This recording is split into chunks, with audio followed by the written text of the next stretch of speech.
You are now watching The Beach.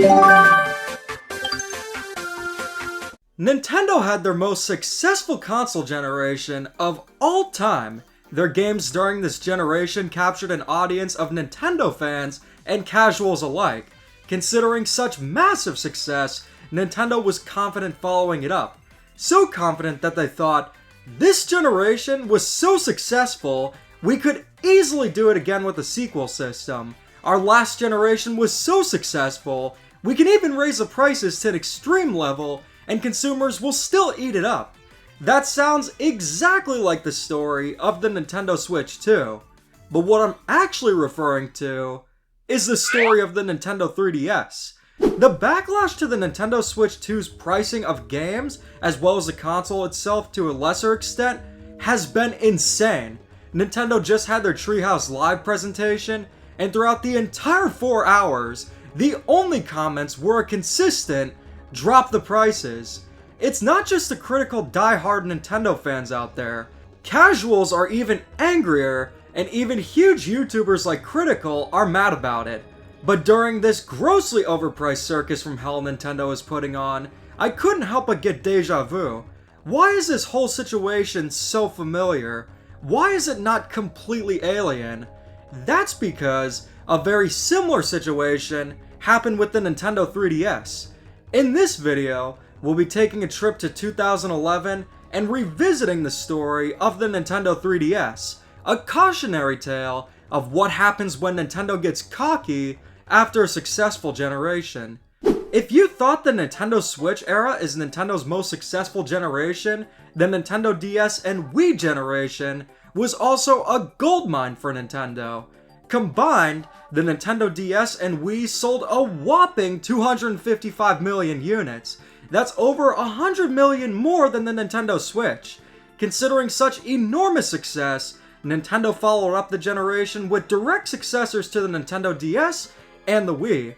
Their successor to the Wii was the Wii U. It dropped on the deck and it flopped like a fish. But the Nintendo 3DS, on the other hand, is an even more interesting story. The Nintendo 3DS is looked back upon fondly, and for good reason. Its games like Tomodachi Life, Animal Crossing New Leaf, Kid Icarus Uprising, not New Super Mario Bros. 2, the Kirby games, and Super Mario 3D Land are fondly remembered to this day. But the thing is, some of these beloved games might not have even existed because the Nintendo 3DS had a very rocky road ahead of it. But why is that? When the Nintendo 3DS launched, it launched at a whopping $250, making it the most expensive Nintendo handheld by a good amount. Combine that with the launch lineup without any major games, and you have a recipe for disaster. Nintendo knew that the Nintendo DS was a major success when making the Nintendo 3DS, but they didn't understand what made the Nintendo DS so successful in the first place. The Nintendo DS Lite was only around $130, and its games were around $35. It was a common thing to casually go into Walmart to get some groceries and walk out with a Nintendo DS and New Super Mario Bros. Not to mention the huge selection of appealing casual games. While the Nintendo Switch is more expensive, it's a similar story there. Its library of games is appealing to everyone, especially casuals.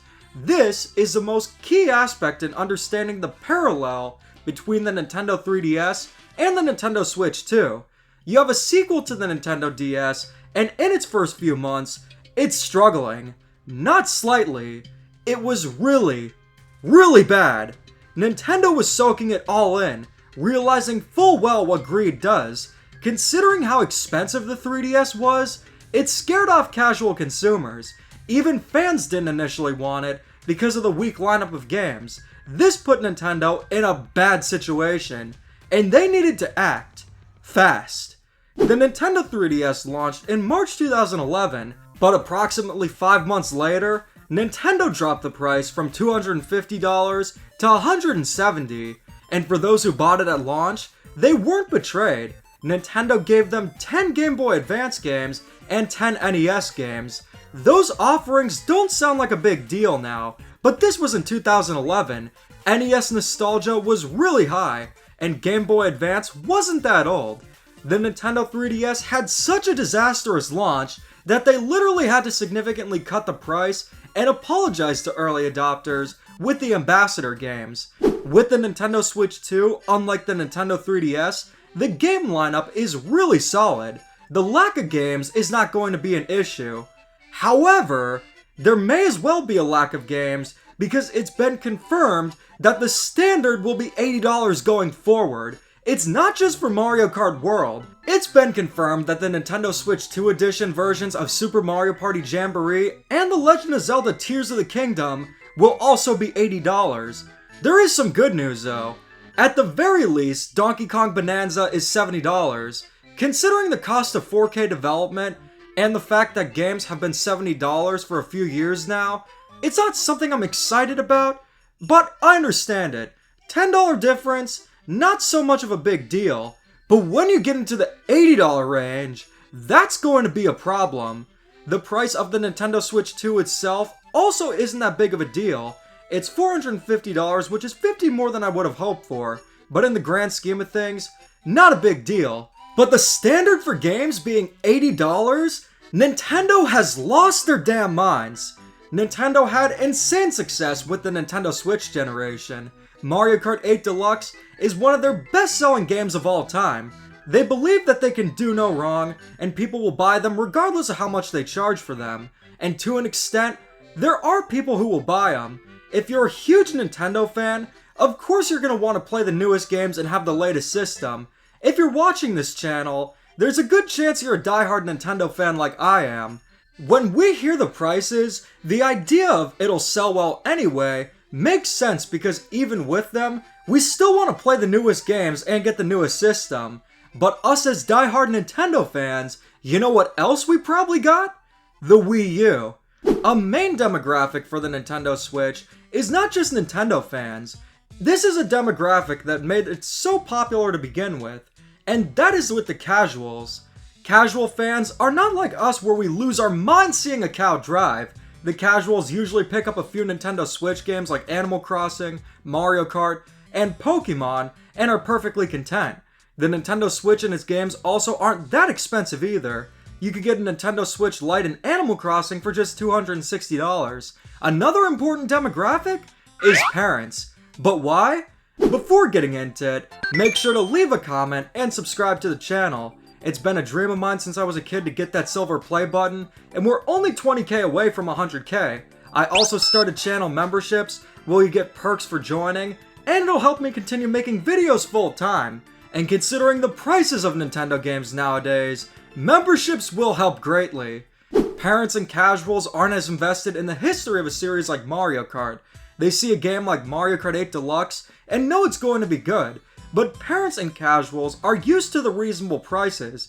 When they see $80 Mario Kart on top of a $450 system, that'll scare them off. Shawnee already has a Switch in Mario Kart. What does he need this one for? That is going to be a very common thing with the Nintendo Switch too. And considering the prices of essentials, it's going to be a more difficult sell for parents and casuals alike. We expected Nintendo Switch 2 games to be $70. Considering the cost for 4K development, I'm not excited for increased prices, but $70 is somewhat justified. But $80? That is $20 more than a Nintendo Switch game. It's not due to tariffs either, because they're even more expensive in Europe and Canada. And if you need further proof of Nintendo's greed being the problem, they're charging for a tutorial app. Even if the Nintendo Switch 2 itself isn't outrageously expensive, the games are why you buy a system, and if games are outrageously overpriced, you're not going to sell a system. The Nintendo 3DS managed to cut the price. That's a big reason why it was saved from failure. But another reason is that it got compelling new games starting with Super Mario 3D Land. The end to the Nintendo 3DS story is that it became a very successful system. Not as successful as the DS, but it sold 80 million units.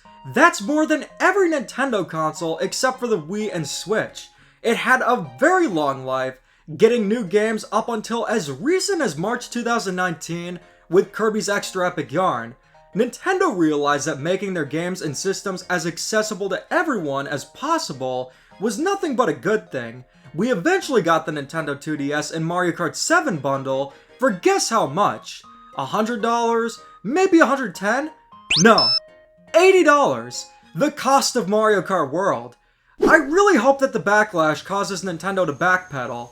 It's a better idea to do it sooner than later because honestly, I predict the Nintendo Switch 2 will have a similar launch to the 3DS. It has a great blueprint in marketing and lineup of games to be successful, but the prices are destroying a lot of the hype, and it's going to not just be a hard sell for casuals and parents, but I've seen many Nintendo fans hold off on getting a Nintendo Switch 2. I'm fully expecting a price drop on the games. If you're a Nintendo YouTuber, you unfortunately need to get a Switch 2 and its games even with the insane prices. It's just part of the job. But for everyone else, only get one at launch if you want to get the 20 Nintendo 3DS and Wii games as part of the Nintendo Switch 2 Ambassador program. So what do you guys think? Let me know in the comments and keep calm and da-da on.